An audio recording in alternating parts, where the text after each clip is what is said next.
Nadreen, मैं हूं मीर इकराम और आप मेरा यूट्यूब चैनल देख रहे हैं। नादरीन, आज हम बहुत अहम तरीन चीज़ों पर बात करेंगे। ख़ास तौर पे पाकिस्तानी सियासत में जो बड़ी तब्दीली आने वाली है वो ये है कि नवाज शरीफ और शहबाज शरीफ दोनों ने अपने सियासी रास्ते जुदा कर लिए हैं। इसकी तफसील मैं आपको बताऊंगा क्यों और वजह क्या बनी। दूसरे नंबर पर इमरान खान साहब ने 9 हल्कों से अपने आप को खुद को इलेक्शन लड़ने के लिए तैयार कर लिया है, ऐलान कर दिया। वो ये कहते हैं कि ये मैं इन 9 के 9 हल्कों से इलेक्शन जीत कर दिखाऊंगा।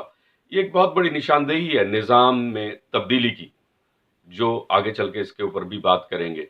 तीसरी जो सबसे बड़ी बात है वो ये है कि शाह महमूद कुरैशी साहब ने अपनी साहबजादी को जो टिकट दिया इलेक्शन में मुल्तान से पीटीआई की टिकट पे, उसमें वर्कर्स का शदीद रद्द अमल सामने आया है, मुखालफत सामने आई है। क्योंकि ऐलान ये किया गया और मंशूर में ये शामिल है कि मौरूसी सियासत पीटीआई में नहीं होगी। इस पर बात होगी।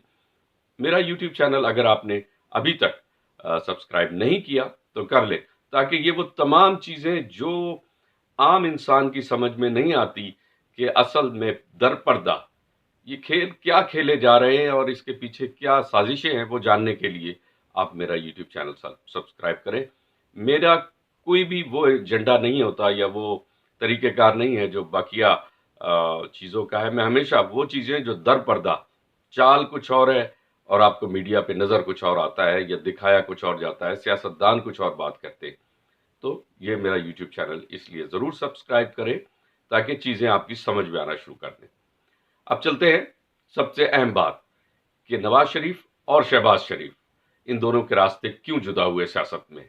इसकी सबसे बड़ी वजह यह है कि नवाज शरीफ साहब ने मुखालफत की थी कि इमरान खान साहब की हुकूमत का तख्ता ना उल्टा जाए।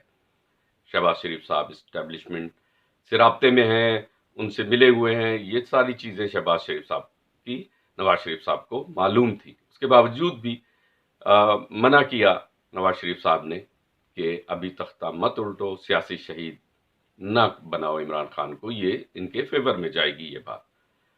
उन्होंने शहबाज शरीफ साहब ने एक पैकेज दिया नवाज शरीफ साहब को कि आपके तमाम केसेस माफ़ हो जाएंगे, आप पाकिस्तान में वापस आ जाएंगे, मरियम नवाज के केसेस माफ़ हो जाएंगे और ये सारा सिलसिला नॉर्मल हो जाएगा अगर मैं वजीर आज़म बन गया। उसके बाद फिर इलेक्शन करवा दिए जाएंगे।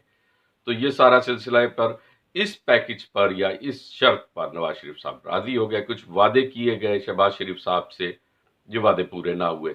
मरियम बदस्तूर इस चीज़ पर जोर देती रही कि मुझे लंदन जाना है, कुछ इलाज करवाना है जो सिर्फ लंदन में होता है। पहले दिन से ही उन्होंने इस चीज़ पर जोर दिया, लेकिन ये मुमकिन ना हो सका। दूसरी तरफ हमजा शहबाज को वजीर आला पंजाब बनाने की तैयारी कर ली गई और हमजा शहबाज को फिर वजीर आला बनाया भी गया, जिस पर इख्तिलाफात बढ़ गए कि आपने अपना किया हुआ वादा पूरा नहीं किया और जिन्होंने आपसे वादे किए थे शहबाज शरीफ साहब से, उन्होंने शहबाज शरीफ साहब को भी अब अकेला छोड़ दिया और बाकी जमातें जिनके साथ मिलकर शहबाज शरीफ साहब वजीर आजम बने, उन्होंने अपनी मर्जी की और शहबाज शरीफ साहब से अपनी मर्जी के काम लिए। तो लिहाजा ये सारा देखते हुए नवाज शरीफ साहब ने शदीद इख्तलाफ किया और उसके बाद अब ये फैसला कर लिया गया है कि इस हुकूमत को अब फारिग कर दिया जाएगा और नवाज शरीफ साहब खुद मैदान में उतरेंगे।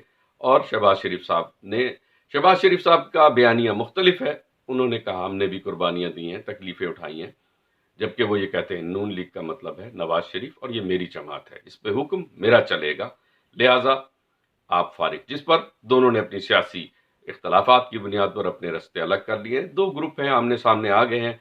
नवाज शरीफ साहब का अपना हमदर्द जो दोस्त है उनका ग्रुप है, शहबाज शरीफ साहब के साथ जो मोहब्बत करते हैं उनका अपना ग्रुप है। दूसरी तरफ अगर आ जाएं हम, पीटीआई की जो सूरत हाल है, ख़ासतौर पर मुल्तान में जो शाह महमूद कुरैशी साहब ने अपनी बेटी को टिकट दिया, उस पर वर्कर्स शदीद मुखालफत कर रहे हैं और वो ये कहते हैं कि पीटीआई में ऐसी कोई गुंजाइश नहीं है कि मोरूसी सियासत की जाए। मैं समझता हूँ कि वापस लेना चाहिए टिकट और वहाँ पर किसी वर्कर को जो शुरू से पीटीआई के साथ हो, जो नजरियाती वर्कर हो, उसको ये टिकट देना चाहिए। हार या जीत ये बात का मसला है, लेकिन असूलों पर समझौता नहीं करना चाहिए। अब आ जाइए कि आप जो इमरान खान साहब ने 9 सीटों पर अपने आप को ऐलान कर दिया कि वो लड़ेंगे, ये एक पैगाम है निज़ाम की तब्दीली का कि अगर इस तरह से किया जा सकता है कि एक शख्स 9 सीटों पर खड़ा हो और वो जीते और फिर वो फैसला करे, تو یہ چیز بھی ایک نشاندہی ہے کہ صدارتی انتخابات بھی اسی طرح ہوتے ہیں کہ شخصیات اپنے منشور پر جیتتی ہیں، اس کے بعد وہ پھر فیصلہ کرتی ہیں کہ کون سے ادارے ہیں جو پاکستان میں کمزور ہیں، کون سے توجہ طلب ادارے ہیں، کام ہیں، ان کے لیے پھر وہ لوگوں کا انتخاب کرتے ہیں، بہترین لوگ۔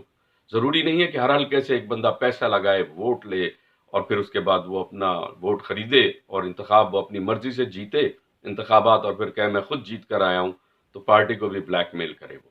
تو جب ایک منشور کے تحت منشور کو ووٹ ملے گا، ایک ایماندار شخصیت کو ووٹ ملے گا، تو وہ فیصلے بھی پھر اور اپنی کابینہ بھی اپنی مرضی سے ایماندار لوگوں کو بنائیں گے، نہ کہ وہ جو لوگ الیکشن پہ پیسہ لگا کے ووٹ لگا کے جیتتے ہیں۔ تو یہ ایک نشاندہی ہے نظام کی تبدیلی کی۔ اگر عمران خان صاحب 9 سیٹوں سے اکیلے جیت سکتے ہیں، جیت جائیں یا جو بھی فیصلہ ہو، تو پھر یہ بھی ہو سکتا ہے کہ نظام ایسا بھی آ سکتا ہے کہ صرف جو پارٹی ہیڈز ہیں ان کو ووٹ دیا جائے اور اس کے بعد وہ اپنے مناسب اور جو اہل لوگ ہیں ان کو محکموں کے لیے سلیکٹ کرے اور ان سے کام لے۔ تو یہاں تک یہ معاملات آپ کے سامنے ہیں، اور مزید جو بھی نئی ڈیولپمنٹ ہوگی، کیونکہ یہ وہ چیزیں ہیں جو ہمارے سمجھنے کی ہیں، خبروں سے ہٹ کے بات کو سمجھنا بھی چاہیے، صرف خبریں سن کر ان پر بحث نہیں کرنی چاہیے۔ یہ سمجھنا بہت ضروری ہے کہ دراصل اس وقت ہمیں کیا چاہیے، ملک کو کون سا نظام چاہیے، ملک میں کس طرح معاملات بہتر ہوں گے۔ تو یہ میرا سارا مقصد ہے، اور اسی مقصد کے تحت میں نے اپنا یوٹیوب چینل شروع کیا ہے، تاکہ دوستوں کو یہ بات سمجھ آئے کہ ہمارا ملک کس سسٹم میں صحیح چلے گا۔